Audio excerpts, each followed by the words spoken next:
பிறந்த சிறந்த மொழிகளிலே சிறந்தே பிறந்த மொழியாகிய என் தாய்மொழியாம் செந்தமிழ் மொழிக்கு எனது முதற்கண் வணக்கத்தை தெரிவித்துக் கொள்கிறேன்.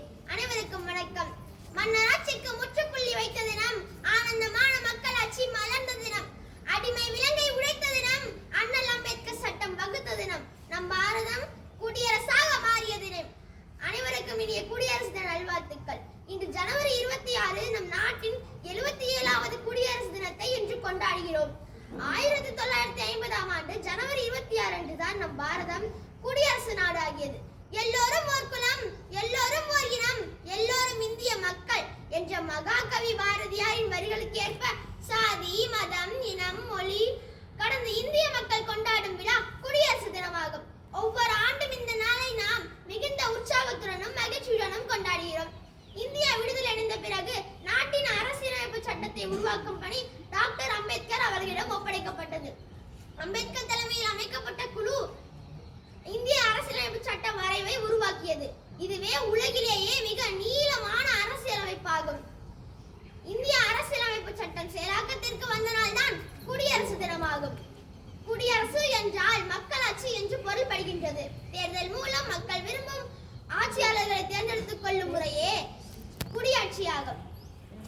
விடுதலை பெறுவதற்கு 17 ஆண்டுகளுக்கு முன்பே காந்தியடிகள் ஏற்படுத்திய நாளான ஜனவரி 26ஆம் தேதியே குடியரசு தினமாக கொண்டாடப்பட்டு வருகிறது.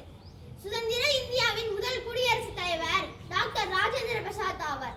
இந்த பொன்னான தருணத்தில் பல்வேறு இன்னல்கள் போராட்டங்களுக்கு இடையே விடுதலையை வாங்கி கொடுத்த தியாகிகளை நினைவு கூறுவோம்.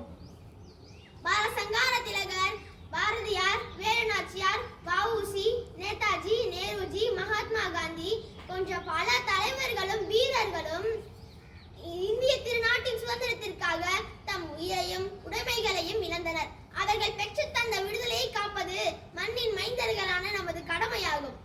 30 கோடி முகமுடையால் உயிர் மொய்யும் புற ஒன்றுடையால், 30 கோடி முகமுடையால் உயிர் மொய்யும் புற ஒன்றுடையால் என்ற பாரதியாரின் வரிகளுக்கேற்ப சாதி, மதம், இனம், மொழி என பல வேறுபாடுகள் இருந்தாலும் அன்னை பாரதம் வேற்றுமையில் ஒற்றுமை கண்ட நாடு ஆகும்.